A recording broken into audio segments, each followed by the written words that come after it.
All right, so this is Todd Atkins, and I'm here today with Sergeant Dave Walker and Doug Korenic. And for people that listen to the podcast won't be watching the video, maybe you guys could introduce yourselves so they could kind of differentiate your voice. I'm Dave Walker. I retired the homicide sergeant with the Tulsa Police Department after about 36 years. 20 of it's been in investigation, 10 of it was undercover. Go ahead, Doug. Well, my name is Doug Korenic, and I have the Leaving the Dream podcast that I do right here out of my house. I currently live in Michigan, but I was a police officer with the Honolulu Police Department for about 7 years, and ran into Todd when I was covering the Mike Miskey trial. And yeah, I kind of wanted to just get into current events. Now, Dave, I know you had talked about this Breonna Taylor case a little bit, and I don't want you guys to have to dissect everything again, but just maybe give your overall impressions of what's happened now that this has kind of come to pass a little bit. Well, I think it's indicative of the times that we're in law enforcement and the community itself, where uh, money rules basically is what's happening. Is you're seeing the same attorneys. I saw Ben Crump and Al Sharpton here in Tulsa, Oklahoma in 2016. I was the lead investigator on one of these white police officers shooting an unarmed black man. So I kind of know firsthand what they're going through in Louisville, and what the defense attorneys do is they come out with a lie immediately, and that enrages the public who doesn't do the research, that don't want to wait. They're looking for a reason to get pissed off, and that's what happened in Breonna Taylor. And I think Doug did an excellent job of breaking that down. Now, sure, there's a lot of problems on the law enforcement side. But the lies that came out, and the Ben Crump affidavit when he sued the city, that's all kind of public perjury, basically, just to rile up the public like they did in Ferguson, Missouri. So my immediate reaction is, hey, you guys got to quit. And we got to get back to people making sense. And that's not happening. It's not going to happen until I guess we burn everything down, basically. All right. Now, Doug, what were your impressions of this? Well, first of all, let me say thank you, Todd, for having us on. And second of all, Dave, I'm a huge fan. I used to watch the show, and I'm a little starstruck on this one. I appreciate you joining us. I had some questions, actually, that I think maybe I left out or maybe neglected in mine. And I have a lot of my followers have been asking me. I mean, how much of an effect do you think it would have if grand jury testimony was released? Like, would it help calm kind of the outrage? Or do you think that it affects too much the outcome of the actual trial if they release that information early? No, I think we're in the age where law enforcement, prosecutors, and the state is going to have to make an adjustment to what we do, and not the answer, no comment, because it's under investigation, is absolutely terrible. That just leads to the fact that people say, trust us. And they're not trusting the law enforcement community. I guarantee that. So I don't think it affects the trial that much, because it's going to come out anyway, and people want to know. And if it stops, a lie from the defense, you say the defense, but usually it's the Ben Crumps, the Al Sharptons, right, of the world, then we need to do that. And law enforcement hasn't caught on yet. Since 2014, I've been telling our administration anyway that we need to come back with something. So releasing the grand jury testimony is absolutely, probably, at least some of it's got to get out to the public so they can digest it. And then maybe 2 or 3 of them will say, maybe we're not right here. Let's back off. And I think that's what you and I are asking. Coming from the law enforcement community, we're asking, give us a chance. I mean, at least to explain what happened. Don't come out automatically and burn the city. It's tough to get back once the riots happen.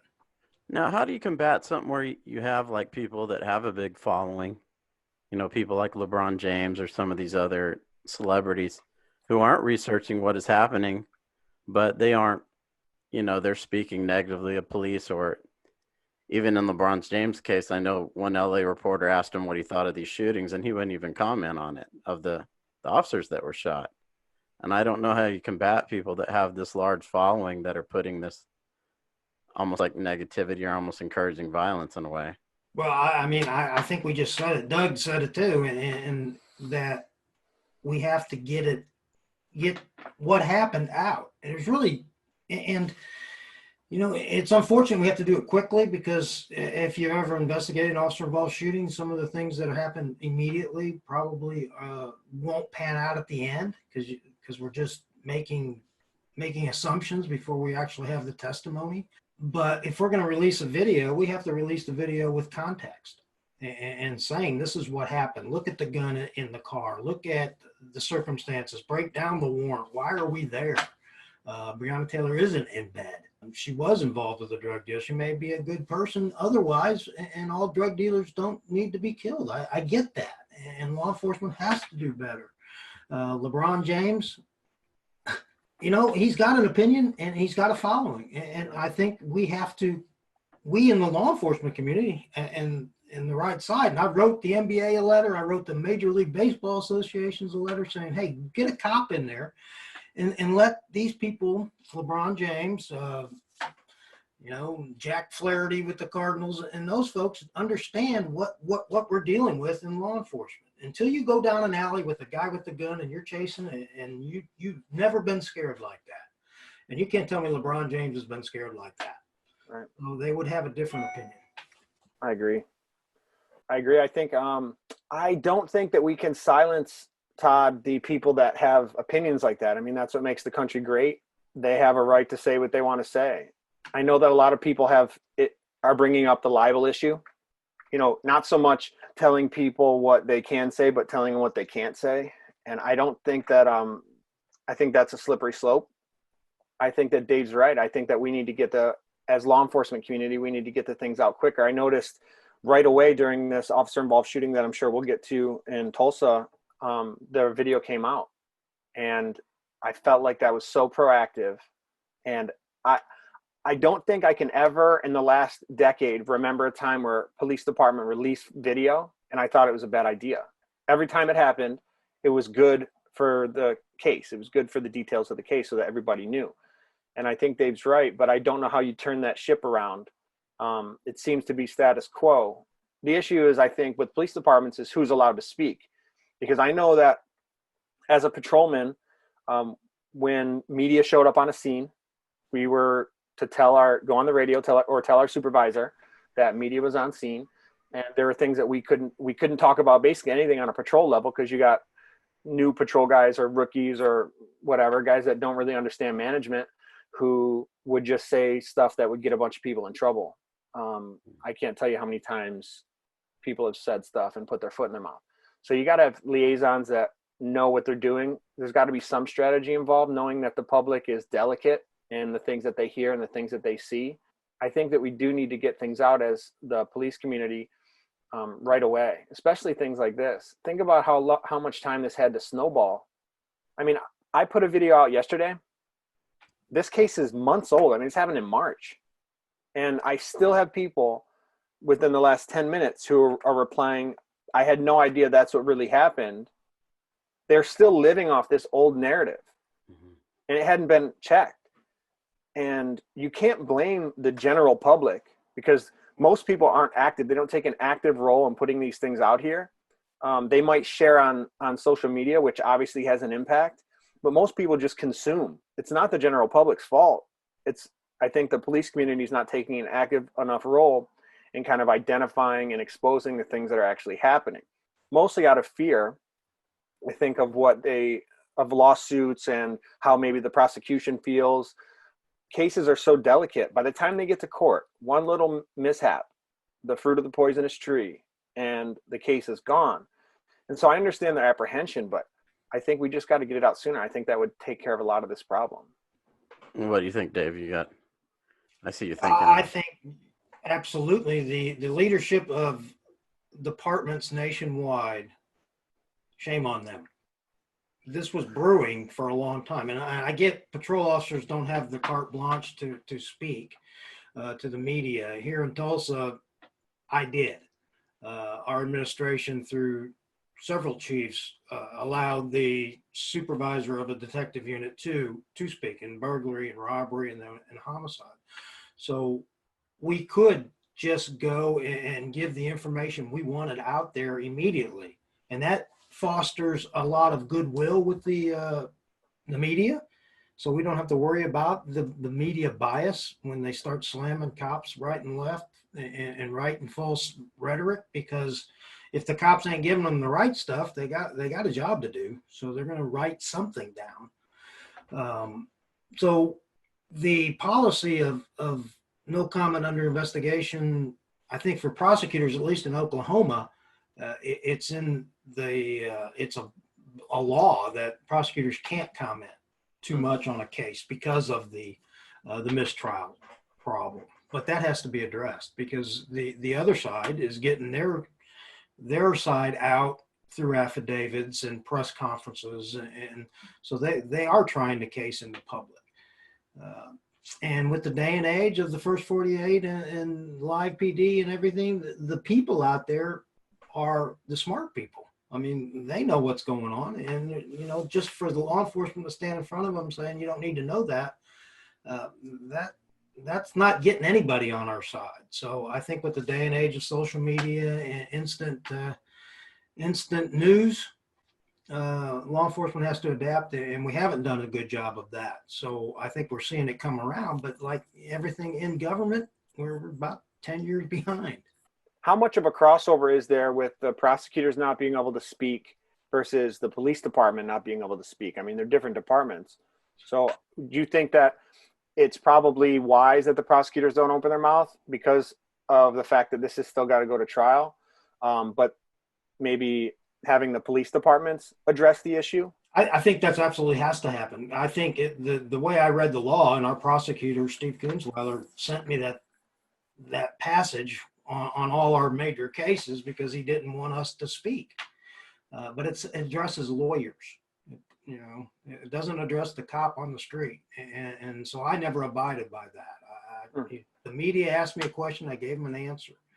And it wouldn't matter at what time of the day. You know, they can call me at 3 o'clock in the morning because the phone was always ringing. And I would answer their questions if I could. And like I said, we could probably knock out the public information officer if the leader of these departments would just say, talk to the media, but don't be stupid. But, you know, a supervisor knows what you want out. When I was working homicides, I know what I wanted out to the public.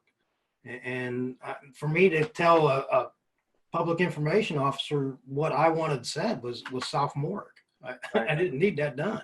I think the police absolutely have almost, we'd be remiss in our duties if we didn't do that in this day and age. It's not going back. It's not going back to where the days of the 80s where, you know, chiefs can come out and say, trust us, we're doing what we need to do. That's not happening. Now, I know you did a lot of these, you know, I don't know how many no-knock versus knock warrants you did, but I'm sure you've done both, you know, in the situations where you're dealing with some of these violent criminals and homicide and so forth. And I know you had some opinions on that in your podcast. Maybe you could share, you know, why you didn't prefer to do the no-knock variation and things like that. Well, you know, the dopers and the criminals that are armed, sometimes better than we are, what are they afraid of? They're not really afraid of the cops. You know, they're afraid of the other dopers and the criminals kicking in their door. And this is one thing I think Louisville has to look at is that, you know, 0100 in the morning, who's kicking in your door? You know, whether you're yelling or screaming or not, bad guys yell, scream, and knock and yell, cops, police, open the door. So the reason I didn't want to do no knocks, and I've done one or two, and they're really hard to get, is for that very reason. Is we are in peril. We could train, we could do the briefings all we want, but you know, when that door comes open and the other guy on the other side thinks it's a bad guy coming to kill him, they're going to shoot. And unfortunately, I would be willing to nationwide give up no knock warrants. There's other ways we can get in that house. We don't have to do it that way. And I know cops don't like to hear that because we're big and we're bad and we're fast and we're just going to do it because we're braver. But look what happens. I mean, there's too many occasions. This one is enough for me anyway. So I don't like the no-knock warrants and even nighttime service warrants. Again, you're breaking down a door at 12:03 a.m. If I was on the other side of that door, I think, you know, Kenneth Walker has has some sort of defense. Unfortunately, I don't agree with them at all. I mean, there are dopers and they're doing wrong, but just there's other ways to do that than just that. Drug warrants are, when you look at the whole picture, is it worth a life? And that's the question that we have to ask more often than not.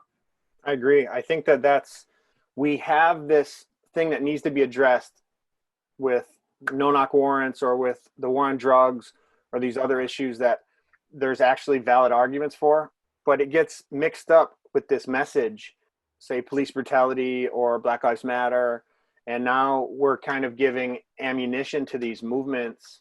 The waters are becoming murky, and I think that if we got rid of no-knock warrants, they would have to narrow down their cause, or at least the red flags that they're trying to raise. I just think we're hurting ourselves by making these silly mistakes.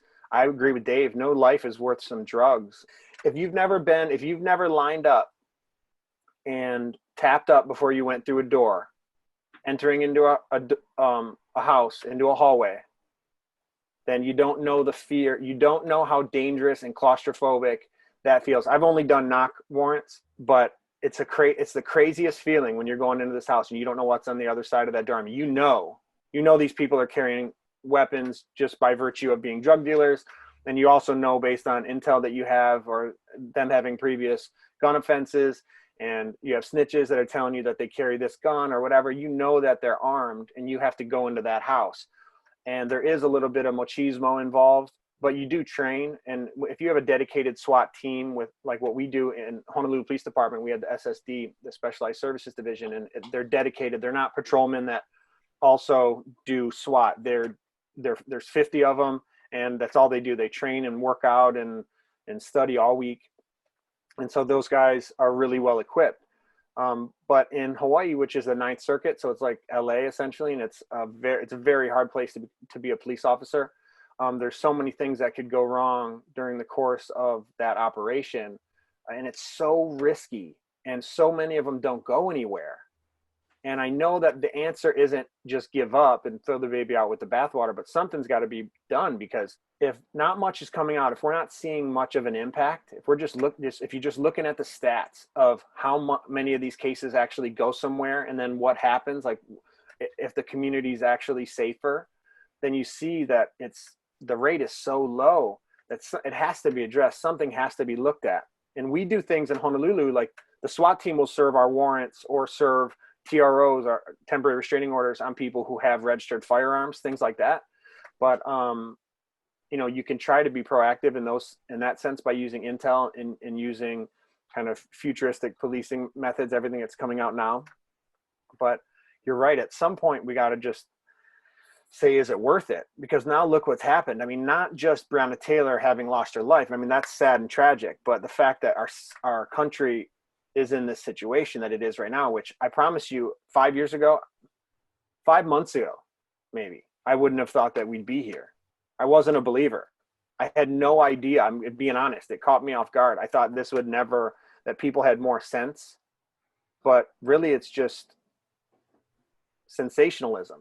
And I think that the media has a lot to do with pumping this out, because it gets views, it gets people on their platforms to watch and spend time in these watch minutes. And now look where we're at. And police departments and law enforcement community weren't prepared, got caught off guard, and now we're behind the ball. And anything that we do now seems disingenuous. It seems like we're trying to play catch up. And I don't know if we'll ever climb out from underneath that. Dave, I wanted to talk about the settlement a little bit, because I know you brought that up.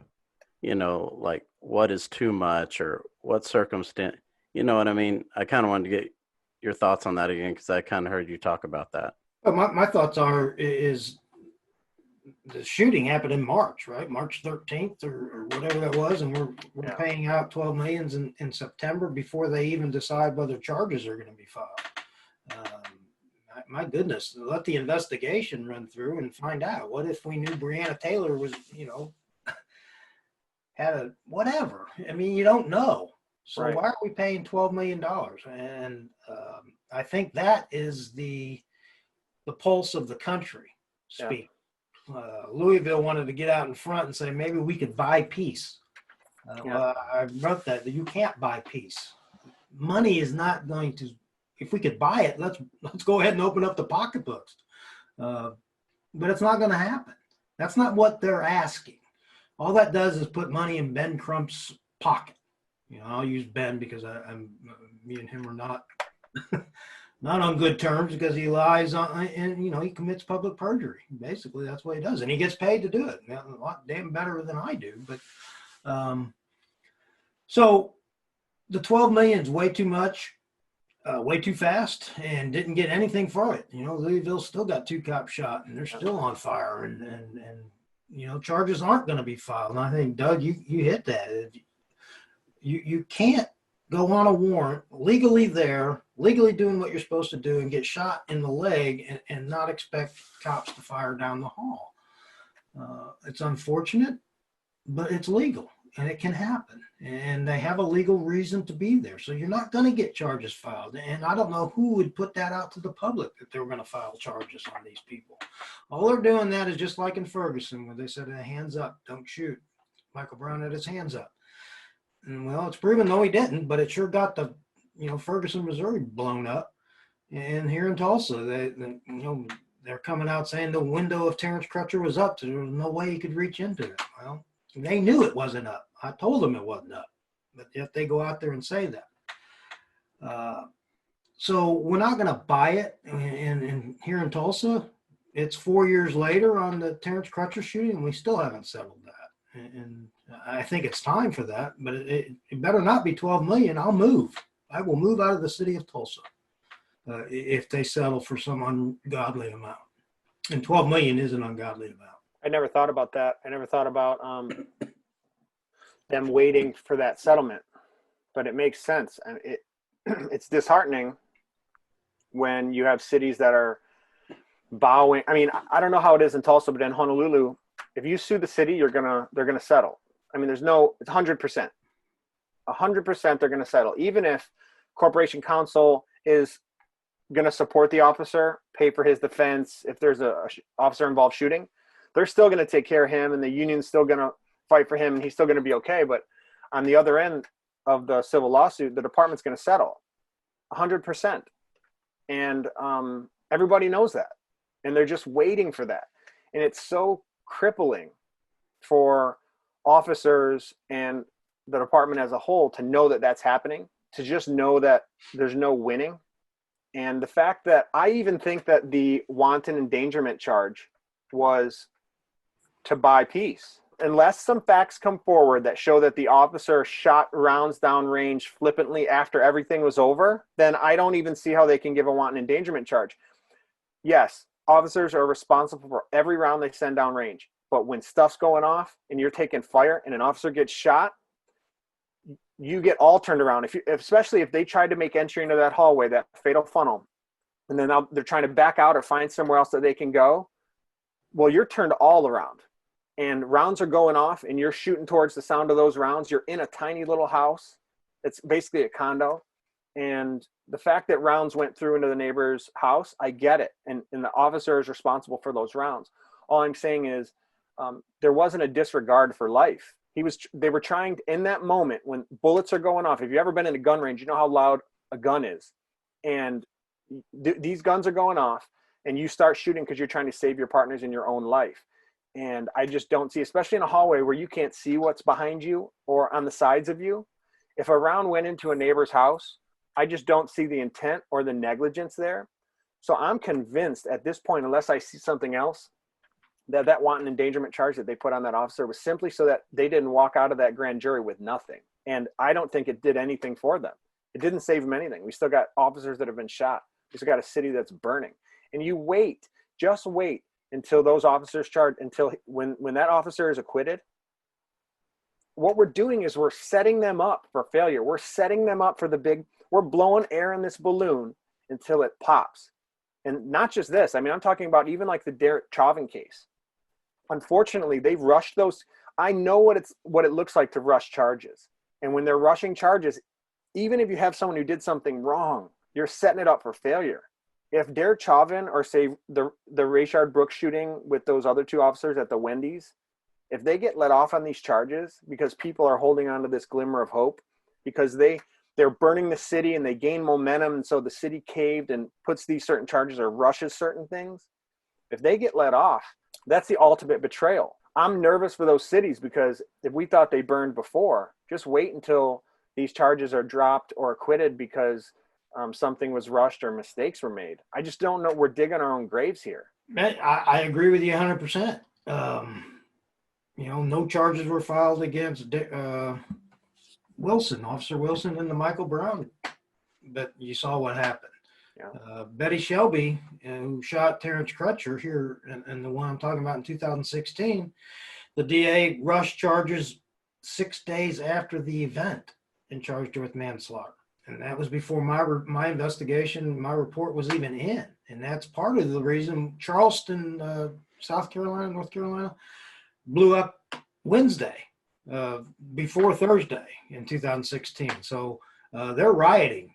And so I'm thinking, the public issue there is we better charge Officer Shelby because we're going to blow up here. Well, when she got found not guilty, which I told everybody she had a legal right to be there, a legal reason. You may not like the end result. You may not like the helicopter video. It may not look good. And I'm telling you, it doesn't look good. But it doesn't change the facts. You cannot convict somebody in this country for doing something you have a legal right to be there doing. And then when the jury came out, with a not guilty, we were back to where we would have been had the DA said, no, I understand the tragedy of it all. I get it. Somebody has to bite the bullet. That's why you're here. You're the mayor. You're the DA. You're the cop. You have to take responsibility. It's your job. It's not our job to worry about, who's coming down the street and whether my house is going to get caught on fire. We've got this thing a little bit backwards, and we're trying to get a grasp of it. And I think you said it. We're behind the 8 ball. How can you best articulate for people who don't understand law enforcement, the way that law enforcement works or the way the law works, why it's so difficult to charge a police officer for something that he does that may be identical to something that someone else does who's not a police officer? Like how it makes sense in our minds because we lived it.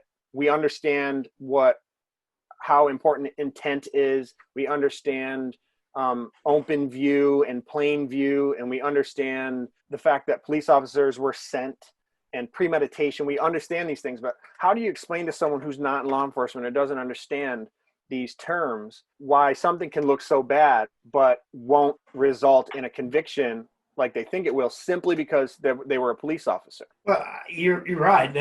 It's the first thing we got to do is say, that cop, whoever that is, and when I struck, and you probably did, you were the same way. When you put the gun on in the morning or go to work, put the uniform on, it's a special job. We're giving you a gun for a reason, because it can be dangerous. But, other than knowing we might have to take a life, we don't put the gun on saying it's time to go get one. Right. Whoever that one is, we use that to save lives. We don't use it to take a life. So the mindset of the cop at the time that they shoot is always and should always be, and sometimes it's not. When it's not, we need to prosecute, and I've done that too. But for the cop on the street answering a call or looking at a situation where the individual that gets shot is not complying and either on drugs or mental health issue or just meanness, we didn't set out to do that. So there are reasons, and we didn't sign up to take a butt kicking. We didn't sign up to get stabbed. Just let them hit you with a baseball bat. Well, no, we didn't sign up for that. And so they give us a gun and they give us parameters. And when we take those parameters, it doesn't look good. Nobody, and I've said this before, no loss of life in law enforcement on either side is acceptable. Mm-hmm. But we have to accept that it happens. And sometimes people are doing things where they just end up dead. And that's the hardest thing for people to understand. And, why do cops that shoot and kill people end up not working for very long after that? Yeah. Because we're human beings. Yeah. We're people, and it affects us. We didn't go out, and I'll take the Betty Shelby, Terrence Crutcher. She didn't go out there to find his car illegally parked in the middle of the street blocking traffic. Right. He didn't set that up. He set that up. And you know, it's unfortunate that we're in that situation, and it's a tragedy that happens, and we work to avoid it, but sometimes we can't. But in today's age, law enforcement's taking it on the chin for all the other ills in society. So that's the problem. I mean, the education, the unemployment, the poverty level, and all that is, let's just beat up on the cops, because that's the one thing that's out there. I was thinking about maybe setting up, and people may have this, but I'm trying to bridge the gap. At Leaving the Dream, my goal is to, and I started this channel in January of this year, but when I resigned from the police department in 2018, I had already had plans to start a podcast where I would try to bridge the gap between the community and law enforcement. I had no idea what was going to happen. I didn't know that George Floyd and all this stuff was going to happen. I'm constantly looking for solutions to how we can translate what we've learned or what we've experienced for the general public. And outside of holding events that maybe have like shoot, don't shoot scenarios or things like that, which involve people that would be interested in that kind of thing, which typically already support law enforcement, if you know what I mean. How do you spread the word? I mean, how do we educate the public that maybe is already skeptical about law enforcement and understanding certain things like the 21-foot rule with a knife, or understanding why a taser can be a deadly weapon, or why it's not non-lethal but less lethal, and understanding why shooting someone with a baseball bat is not outrageous, and why we have these thresholds that we've trained with, why we have sayings like we got to come home tonight, and why traffic stops are so dangerous, or why domestic violence is so dangerous. I mean, it seems so common sense to us, but police officers are a very small minority of the general population. So how, if we just left it alone, that I feel like it would be an injustice at this point at this turning point in our society. How can we bridge that gap and let the public know what we know without making it seem like we're trying to sell something? I mean, shouldn't this be something that is talked about more, or there's more education on, whether it's in schools or, you know, community outreach programs? Well, I mean, I appreciate you doing that in 2018. When I retired in 2018, my goal was to do exactly what you were doing. And we're still in conversation in 2020 with production companies to put out a documentary to address the divide. When I quit, I thought the answer would be easy. Kind of maybe like you, the divide isn't that big. Let's just talk to each other and figure it out. The answer comes when the other side, the community, wants an answer. Right now, they don't want to hear anything about what you just said. Right. They don't want to know what we're doing. And they don't care really about what the cops are thinking or what they're doing or what they're forced to do. With all that, that small minority over here that's rioting. Al Sharpton's getting paid. Ben Crump's getting paid. All these people are getting paid. So money rules this. If we solved it, their paycheck goes down. So they really don't want it solved. They don't want to know how we do this. And until we can get that message out, we're way behind. Now, I don't like to just beat up on the community without beating up on law enforcement. We're not doing anything either. Right. We're just hoping it don't happen again.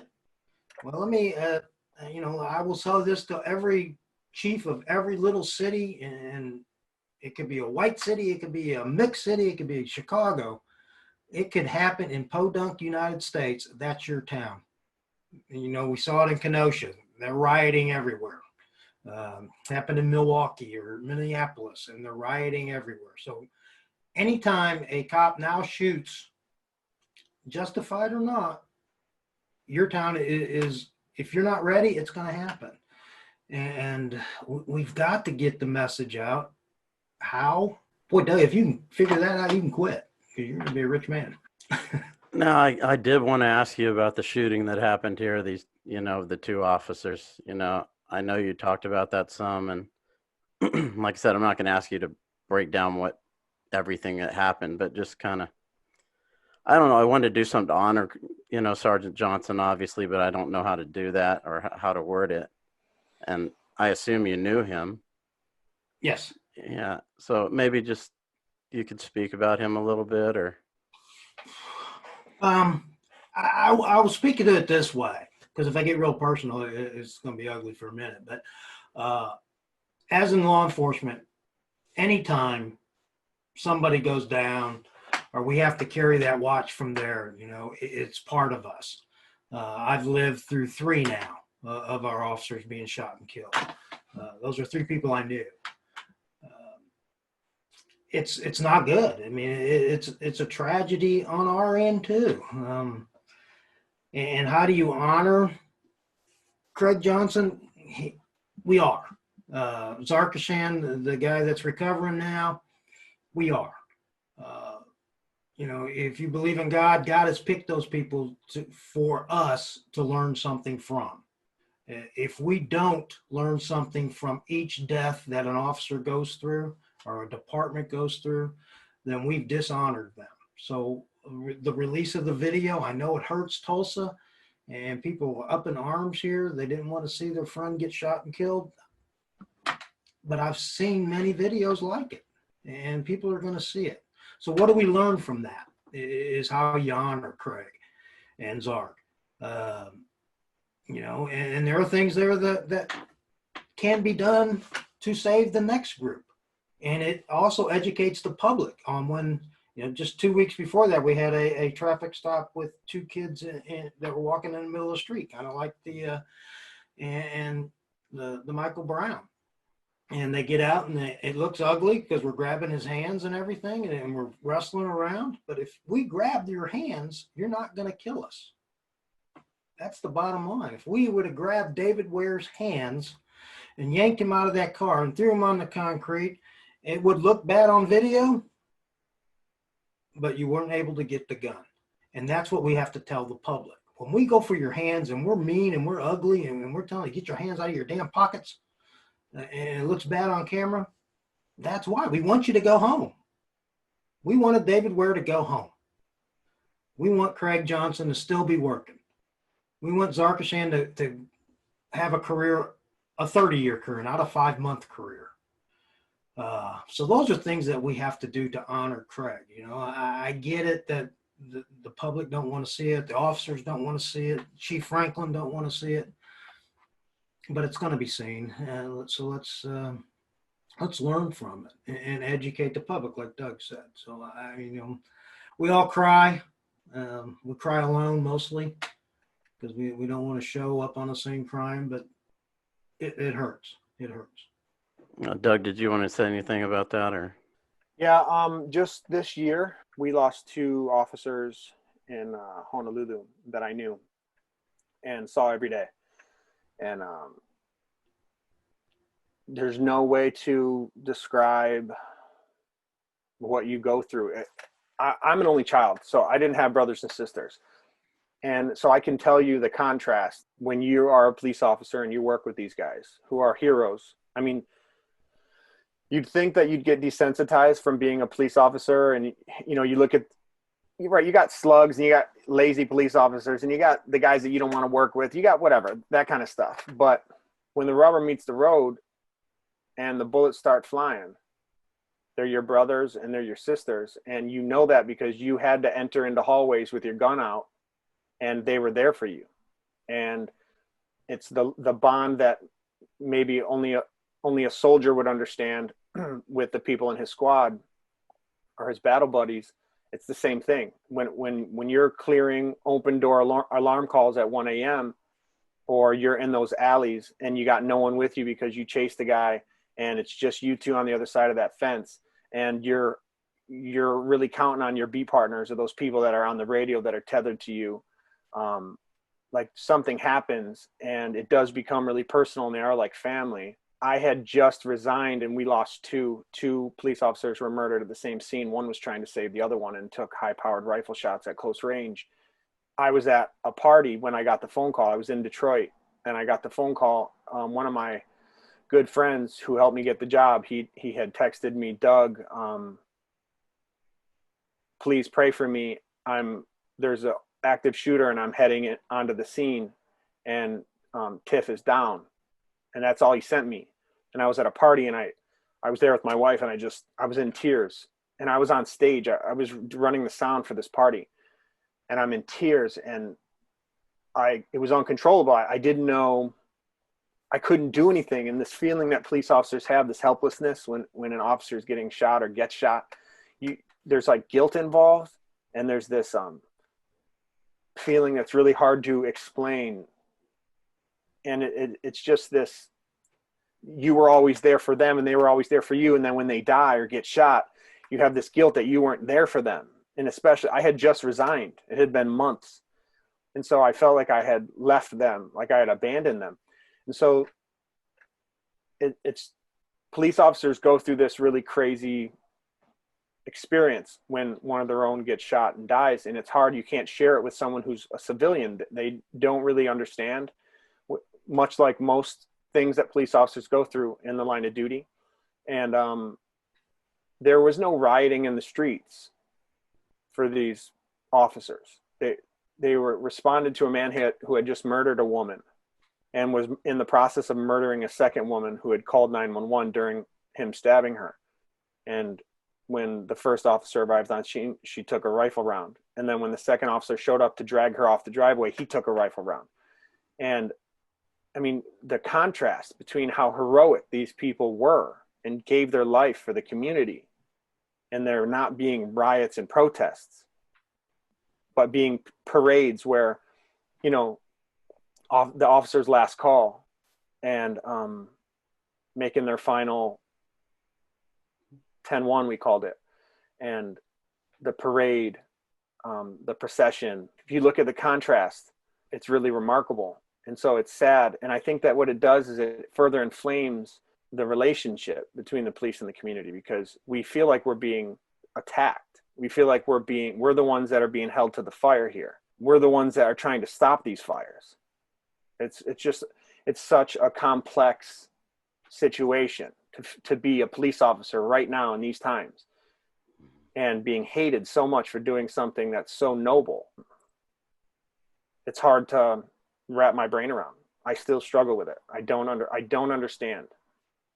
I really don't. And so when I saw the video of those officers getting shot, I mean, I posted it right away. As soon as I got it, I posted it. And you have to bite your tongue.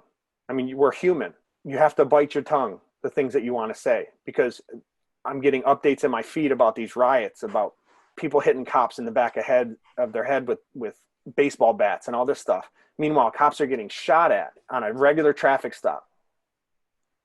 I mean, it just doesn't, everything's so backwards right now, and it's just hard to translate, and which is why we're having these conversations. And sometimes it's good for me. It's therapeutic for me to talk to someone else who was a cop, who understands. Like, none of this has to be said to you, Dave. Like, you get all this already. This is obviously for the person watching. I mean, these are words that cops never say to each other because we don't have to. It just makes sense. But for the people that don't understand and kind of watch a cop process this or go through it, or, you know what I mean? It's got to be dumbfounding, because you just don't get it. It's just something that doesn't translate. I don't know what to say. I mean, having said that, like, how do you see them bringing people on to do this job in the future? I think there's got to be a lot of changes in the way that they hire law enforcement. But I mean, how do you get people to say, yeah, I want to do that when they're under all this scrutiny is what I mean. well, I will say this. The people that I know who are in law enforcement would still sign up for this job.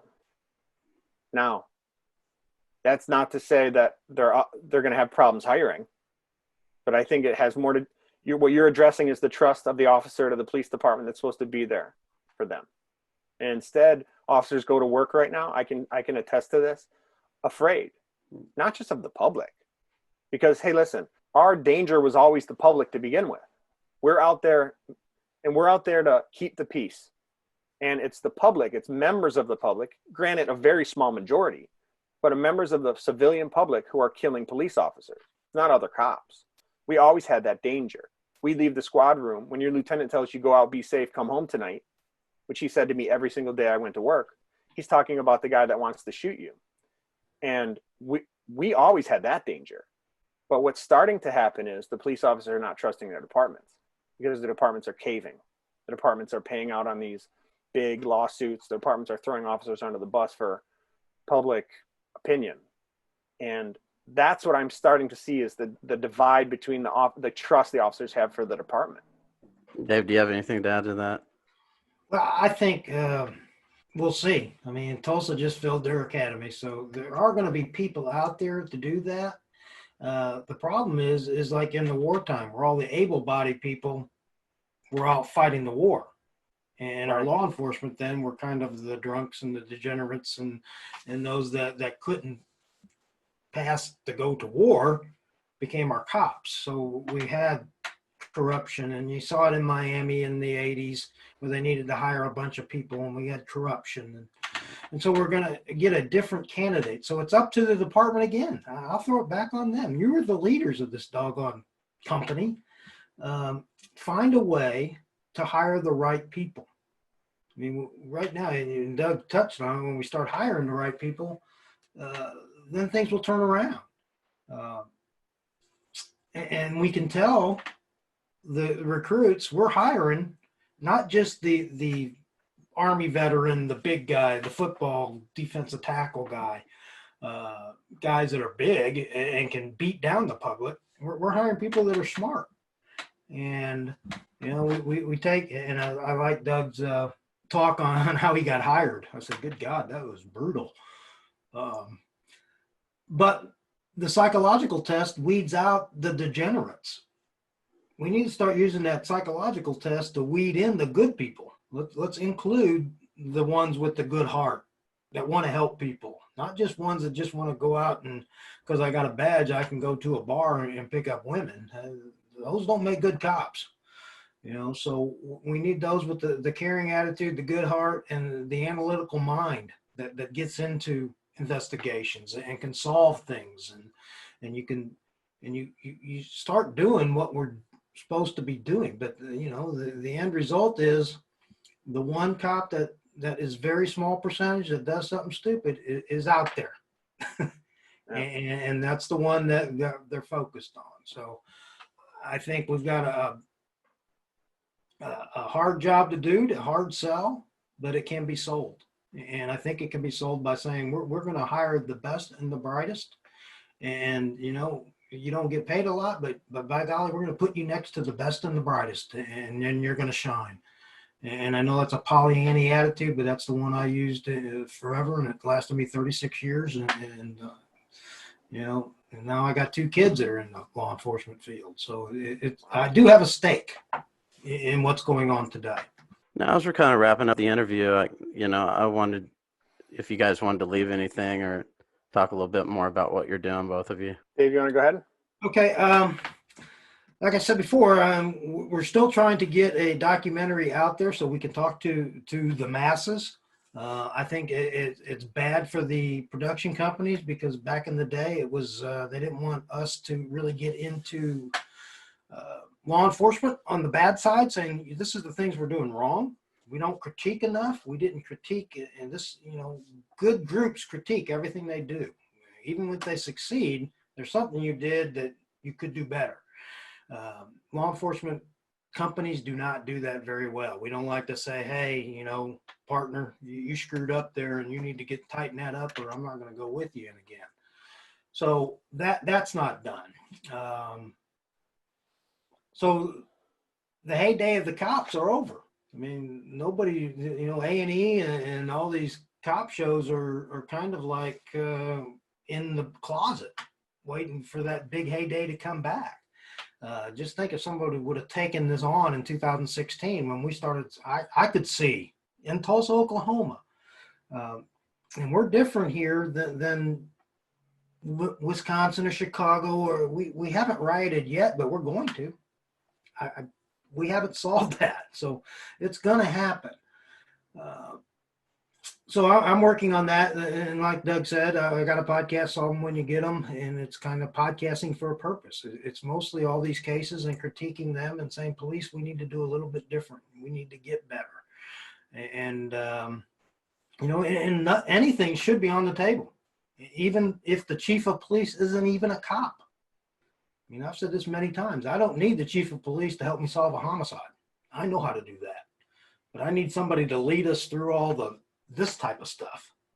This is how we're going to do it. And this is, if we got Elon Musk from Tesla, I bet you he knows how to run a company, and we can glean something from that. We have to be more willing as frontline cops, frontline supervisors to say, this is how it should be done and will be done, instead of just saying, wow, we got lucky. We need to be a profession and be professional about it. So I'm doing that. And I think, there's some other things going on in Tulsa with the 1921 race riot and all that is going to figure into race. But the bottom line is the community has to want to make a change too. And until we get that conversation, like Doug said, between both sides where we can educate. And the last thing that I do is a 6-year-old program, Save the 6-Year-Olds. It's a baseball program. It's kind of been COVIDed for a while because I can't get to the 6-year-olds in the daycares. But I've got something working on that to get that into one of our lower end high schools. Let's get baseball programs back in there. Let's teach these kids something that makes them feel good about themselves. I guarantee you, running down the street shooting somebody doesn't make you good. And Doug, what about you? Yeah, I think my message overall is just that I want people to know that police are just like you. They weren't born different than you. They don't have some special thing about them that made them a police officer. They're me and you. They're Todd, they're Dave. They're just average people who go through training and then have to reach deep down inside of themselves and pull out some courage and walk into situations that require split-second decisions to take a life or not. And what they're really thinking is what Dave said earlier is, what do I got to do to save a life? Cops have an opportunity to shoot people all the time, but they don't take them because what they're focusing on is saving lives. They're just normal people who have to do extraordinary things and make extraordinary decisions. And I think if people had more perspective on what a police officer was and who they are, they'd maybe have a little bit more compassion. And more importantly, they'd have some incentive to reach across the aisle and try to work on something that's going to make us do this life thing better. We got to live with each other. We got to move on. There's got to be a future. We have to go on. We have to move forward. We can't just leave it where it's at. And I don't see any solutions that people are offering. And so I think that the solution for us is to communicate, to talk about it. This stuff can't be swept under the rug. We can't be afraid to have these conversations. We have to make this the front page article. We have to make these things, especially right now, so many people are hurting. We need to reach across the aisle and we need to start talking and communicating and work this thing out. You can find me on all the social media platforms on Doug Korenic. I have 2 GoFundMe accounts that I want everybody to know about. One is for Tiffany Enriquez. The other one is for Carlike Kalama. They were the officers that I was talking about earlier. They died tragically. They were murdered on duty. And Carlike Kalama died, and then his wife died just a few short months later of a brain aneurysm. And so their child doesn't have any parents right now. And so there's a GoFundMe on my accounts that you can go support for that. And then Tiffany Enriquez had daughters, and they definitely need the help. I think that the message that I want to spread is one of love and aloha, and knowing that the police don't have, our mission is not to pick on people and to look for trouble. The law enforcement community wants to make the communities a safer, better place for their own children that they have, that are going to school just like everybody else is. We want to make this world a better place. And every cop that I know, that's their overreaching mission.